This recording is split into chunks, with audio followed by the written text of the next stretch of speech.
Thank you, Tane.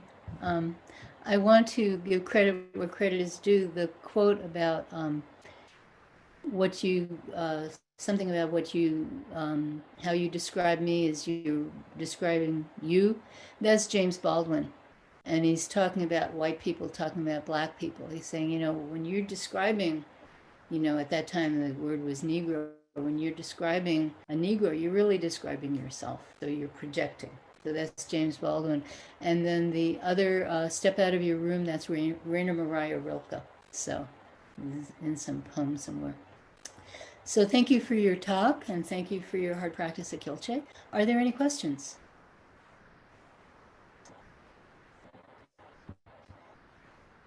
I have a question. Okay. What does the step out of the room mean? Or if there's more context to it to understand it better. Well, I don't actually remember. I'd have to look Rainer Maria Rilke, Step Out of Your Room. But what it's referring to is just step out. We live in this enclosed world. We think we know everything, right? We think we know what's going on. Just step out of that.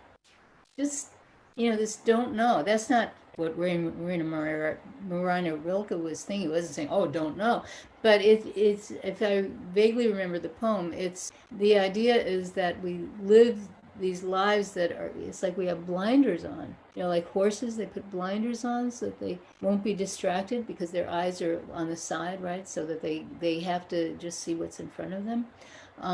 So the idea is take the blinders off. Step out of your room. Step out of the room of your mind. That's what it's saying. Okay? Thank you. Any other questions?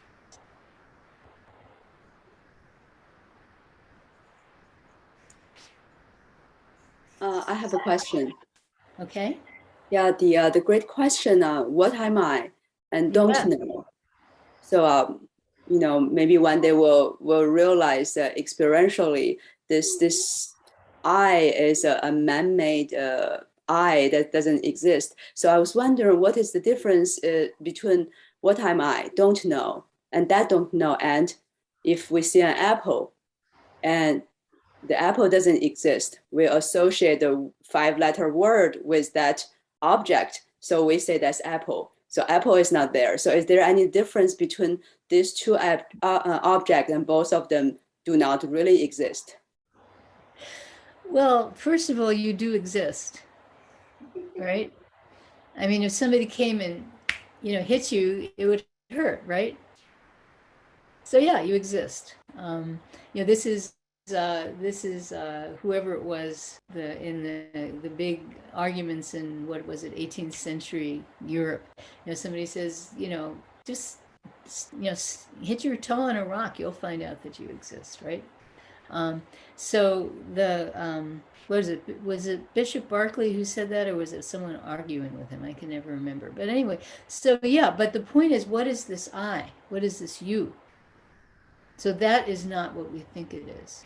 So this apple exists. I mean, I don't have an apple here, but this glass of water, it exists. I drink from it. Right? There's an apple on the table. You can pick it up. You can bite into it. It's real. But the concept of apple, the concept of glass and water, that concept that you have, that's the thing that's restrictive. So we have to have these concepts. Like most people here showed up at 10:30. 10:30 what do you call it? 10:30 Central Time. Not everyone here is on Central Time, but most people, I was a little late because I was finishing a Dharma talk in Providence, Rhode Island. The magic of Zoom. But most people showed up at 10:30. And how were you able to show up at 10:30? You were able to show up at 10:30 because, boy, Schwang just disappeared. The person who asked the question just disappeared. That's interesting. Oh, there you are. Okay, good. So we were able to show up at 10:30 because we have watches and we, clocks and, on our phones and our computers, and we're able to know, oh, this is what time it is. So this is an agreement that we have, what time it is. This is something that we agree with. You know, we have to agree to, just like money. We have to agree to money. We have to agree on what it's worth. And I don't get to say, oh, let's see, my computer says 11:14, but I think it's 9 o'clock. You know, I'm going to have breakfast now instead of giving this talk, because I don't, you know, we don't have the freedom to do that. I mean, we could, but it would be very, very counterproductive. So we have these kind of conventional agreements. So this is the absolute and the relative. This is what this distinction is called. So in the absolute, all these concepts are, you recognize their provisionality. But in the relative, you recognize their importance. If we're going to get together on time, we have to agree on what time it is. And, you know, until we had the sort of modern timekeeping devices, nobody could say, oh, I'll meet you at 10:37. You couldn't do that because you had no way to measure. When was 10:37? You had sort of a vague idea of what time it is, right? You know, the sun was high in the sky, you call that noon, right? So we have these conventions, that's called the relative. And then you have the absolute, which there is no name, no form. So we have the conventional and we have the relative. The relative and the absolute. But they're not distinct. That's very important. They're not distinct. So this question, what am I? This is looking at the absolute. It's recognizing the provisional nature of this construct that we call I. But at the same time, we recognize that this notion of I is essential to functioning in the world. And Zen practice is not about attaining the absolute and, I am awakened. I am here. Everything is one. That's not Zen practice. Zen practice is wake up and help this world. And you can't help this world if you don't recognize the absolute. I mean, if you don't recognize the relative, I'm getting these confused. Okay, you can't help this world if you don't acknowledge the relative and use it to help you function. Just as we all looked at our watches or our phones or our computers and said, oops, time to go to Zen practice. Just in that way. Okay, oh, that's an apple. I think I'll have an apple. Oh, wait a minute. No, I think I'll have a cheese sandwich instead, right? Or would you like an apple? You look hungry. Would you like an apple? You know? So that's very important. So thank you for your question. Are there any other questions?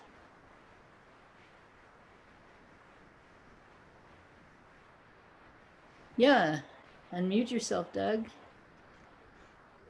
I have a basic, straightforward metaphysical type question. Was there such a thing as a straightforward metaphysical type question? I'm sure not, but I'll give them my best try. Okay. What does the quantum school of Zen say about the human soul? Do they take the position or the attitude that there is such a thing as a soul, or there is no such thing as a soul, or is that an out of bounds question we're not allowed to ask or get an answer to? That's my question. The quantum school of Zen takes no positions on anything. Great. Okay? Great. So you can ask any question you want. But I'm not going to get any answers. Well, you'll get answers. They just might not be what you expect or what you want. Like, I'm not going to say there is a soul or there isn't a soul. I mean, I don't even know what the word soul means, to be really honest with you. Okay. You know? No, I don't say that I necessarily do. I don't make any claim on that. Yeah. But I was curious to know if what this quantum school of Zen teaches. Did this quantum school of Zen? We don't have that kind of teaching. So Zen in general, it's not. So the teachings of Chan, Zen, Son, Tian, the teachings of this school are to cut through our thinking. So it's more like what to do than what to believe. So nobody tests you on your belief. So my teacher had a very strong belief in rebirth. And he explained much of the world by rebirth. If you read the introduction to Compass of Zen, which Stan was involved in editing a little bit, and he and other people said, for God's sake, take this out, because he talked a lot about reincarnation and rebirth, and the world is the way it is because people used to be snakes in their previous lives, and why are there so many people and so few snakes? Well, because all these snakes got reborn as people, and now these people have all this snake karma, and that's why you have all this, terrible stuff happening. And he really believed that, and I don't believe it. But when he made me a teacher, he didn't say, well, do you think that a lot of people are actually reborn as, that they used to be snakes in a previous life? He never did that. He never asked me that. He didn't ask me, what powers I thought the Buddha had, or, whether I thought there was a soul, or was there a God, or, he wasn't interested in any of that. So Zen teaching is not teaching in the sense of this is what you should believe, or this is how it is, or this is the truth. Zen teaching is wake up. Zen teaching is pointing to wake up now, wake up. That's what it's pointing to. And it's wake up, just as I was saying to Shuang a second ago, it's before speech, before thinking. So if you try to encapsulate it in a sentence, you're automatically wrong. You can't do that. Okay? Got it? Can I ask a follow-up question, or is there time? Kelly had her hand raised. So let me ask Kelly, and then if there's time, you can do a follow-up. Okay, Kelly. No, please follow up. I'm intrigued by this theme. I had a related question, so please continue, Doug. Well, the reason I asked you about the soul is because I've been researching near-death experiences, okay? And the testimony that comes back from people who say they died and came back, the tunnel, the white light, all that. And there's a growing body of scientific data that's being gathered.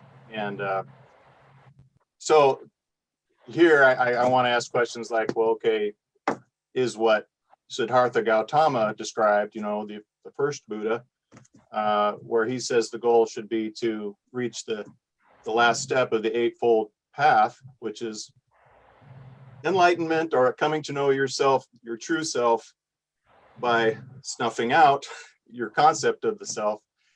And so to me, I'm wondering, well, okay, does the Quantum School of Zen embrace his teaching that you can get there, that you can come to that awakened state? And okay, is that awakened state one where you've now seen your own true soul? I'm trying to conceptualize of it. I know, I admit that. But I guess I'm wondering what the Quantum School of Zen, or Zen in general, has to say about Buddha's teaching or concept of what we all are. And he said we can all get there if we just meditate and try. It seems like I never get there. He said something worse. He said you're already there. Right. So that's all that's it. It's like, if you want to say, waking up means that you see your soul. I don't know what that means, because it's language. And if it's language, it automatically fails. So that's why we say wake up. Okay. That's what we say. And we say wake up to your true self. And we say you are already awake. Okay? Okay. So that's the point, is wake up. And then you don't have to worry about near-death experiences. Everyone's going to die, You're going to find out about death soon enough. So you don't have to worry about it. Just right now, what are you doing? Then when you die, right now, when you're dying, right now, what is going on? Just right now. Maybe it'll be a white light or a red light or a green light. Maybe there'll be no light at all. Maybe just cease to exist. You Maybe they're choirs of angels. You'll find out. I have no doubt that I'll find out. Yeah. It's just You it's know. a little dissatisfying not to even have an inkling now, because it does have an effect on my life today, not knowing. Yeah, so not knowing is most important. Not knowing is most precious. Yeah, Completely. it's troubling to me. That's what I'm saying. Yeah, well, that's because this not knowing you're thinking of in terms of like you want a tour guide. You know, dying is like visiting a city, and before you visit a city, you look up and you see what the attractions are and what the public transportation is and what the parking situation is and what the good hotels are. That's, but it's not like that. Any moment, everything could change. Boom. Any moment, you know? Look what happened with COVID. Everyone's lives got turned around. Nobody imagined this. Nobody had any idea what was going to happen. And there it was. So if your mind is completely don't know, then when everything changes, boom, you can change with it. You can be there and not be somewhere else. I remember just before the shutdown, you know, and I remember my granddaughter and I went to the Zen Center and we got all these like bottles, you know, spray bottles, and we put like bleach water, a mixture of bleach and water, and we wrote these complicated instructions about, you know, what you should do, like if you touched a doorknob, and you know, I mean, we, you know, she just did what I told her to do, but this is all my thinking, you know, and just kind of created this whole protocol, you know, for people, and guess what? None of it happened. You know, we were projecting what we thought it would be like, and guess what? It wasn't like that at all. You know? So that mind that sees what it's actually like rather than going by their projections, rather than at each moment projecting what you think is happening and then, you know, functioning according to what you think is happening. You know, when you die, just die. When you live, just live. That's all. Okay? Thank you.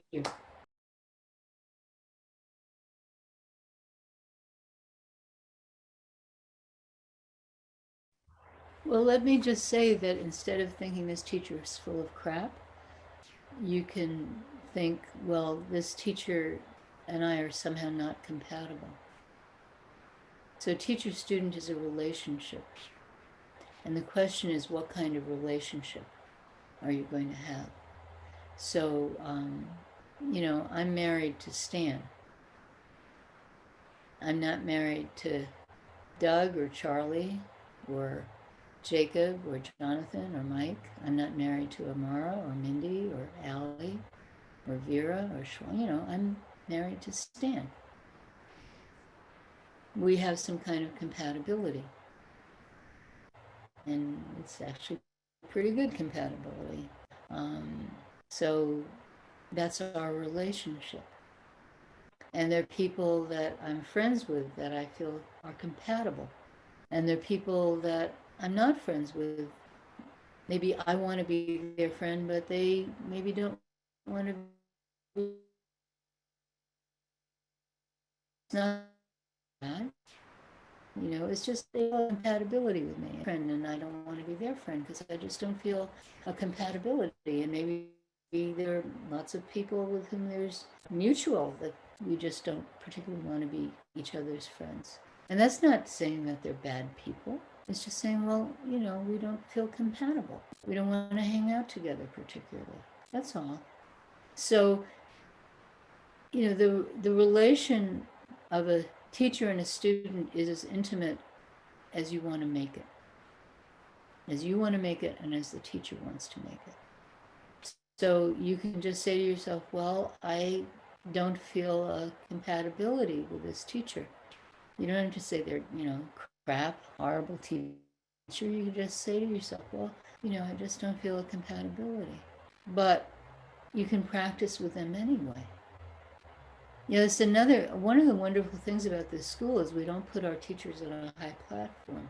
So they're Zen centers where if you don't think that the teacher is the greatest thing instance, ketchup. I don't know what, soy sauce, you know, if you don't think that teacher is the greatest thing, since we usually say sliced bread, but I don't know that sliced bread is so great. You know, if you don't think that this teacher is like, you know, the walking embodiment of Buddha that rises above every other possible embodiment of Buddha, then you can't be part of that center. We're not like that. You can practice with a group and look at the teacher with a slightly jaundiced eye and think, well, you know, everyone else likes you a whole bunch, but, you know, you're okay, but I didn't, you know, I'm not going to tell you my personal problems. I'm not going to look to you for wisdom, but you can still practice because we don't make this kind of demand. Our teachers are not special. They're just human beings. And sometimes, and I don't know, you know, in the situation you're talking about, sometimes when there's, you know, friction with a teacher, sometimes that's the best teacher because you really can see yourself. You know, I had a lot of, I was always yelling at Zen Master Sung San. You know, I was always telling him he was just full of it. And, you know, I'll tell you, oh, we're over time, but I'll tell you two quick stories. One time, very early on, he was staying at our house. He was leading a retreat, and he was sleeping in our house, you know, in the guest room, and the guest room was downstairs. It was the old, like, maid's room, because we lived in a very old house. And in the night, Stan and I heard these, like, ah! Ooh, ah! We heard, like, you know, pounding on the wall and stuff like that. And of course, we couldn't sleep all night. And we come down the next morning, and he's sitting in the kitchen, really chipper. He says, oh, last night I killed many demons. And we just looked and we said, yeah, we noticed, you know. And he was so proud of killing many demons and all this stuff. And finally, I said to him, Son Sanim, those demons are in your mind. You know, I wasn't going to let him get away with it. Those demons in your mind. I've been practicing for like 3 years, you know. Son Sanim, these demons are in your mind. And he said, yeah, but you must understand this mind, you know. And then, so if I hadn't pushed back, he wouldn't have said the thing, which was really wonderful. Yeah, you know, maybe these demons in my mind. What about the demons in your mind? You know, you have to understand that. You have to understand that mind. And then another time, he was leading a retreat in Colorado, and at that point, this was before we had a kid, so I was popping up everywhere. You know, I would travel. You know, I'd have retreats with him in Boston and in Providence, then in California, and then Lawrence, and then, you know, at this point it was in Colorado. So in the space of about 2 years, I'd had retreats with him in 4, 5, 6 places. And he looks at me in the audience and says, you know, where you live, you know. But he had this story about this woman who was, you know, dressed in beautiful, fine clothes, and you know, the car, you know, she gets a flat tire and she can't change her flat tire because she has these beautiful clothes. She doesn't want to get dirty. And then this man comes along and he fixes the flat tire. And, you know, I was really feminist. I knew how to change a flat tire. I knew how to change my own oil. Thank you very much. And so I'm sitting there, you know, like really seething and seething and seething. And I raised my hand and I says, why do you make this story about a woman? And he just put me down. And he just didn't respond. You know, he just said, you know, I don't even know what he said. So I'm seething. I'm sitting there and I'm seething. And, you know, he's off teaching calligraphy to the guy who, you know, owns the house we're having the retreat in, you know. And I'm just seething. I'm so pissed off. I'm just, oh, he's such a sexist. Oh, you know, this is horrible. Such a bad teacher. And then I run to see him, you know, as soon as the Chugby hits for walking meditation, I am out of the room. I don't even wait my turn to get to the door. I'm out of the room. I go find him. I, you know, open the door. I said, why do you make woman? Why do you do this? Why do you make woman? And he stands up and he goes, I never made woman. And I go, because, you know, yeah, maybe he was a sexist idiot, but I had been sitting there, you know, for 30 minutes of meditation. I had been sitting there just seething. Why? You know, I could have said, yeah, he's a jerk and practiced. But instead, I'm like, he's a jerk. I have to, you know, like that, you know. So, yeah, sometimes when there's conflict, it's good. You can learn something from it, you know. And you don't even have to say anything to the teacher. Sometimes, yeah, this is what this person is like. That's okay. You know, so you have to find your own way. Because, as I said, it's a relationship. And you have to decide what you want that relationship to be. But I would suggest that at some point we can talk privately at this. At some point, it's important to be clear. At some point, it's important to do that, but not all the time. So we can talk privately about that.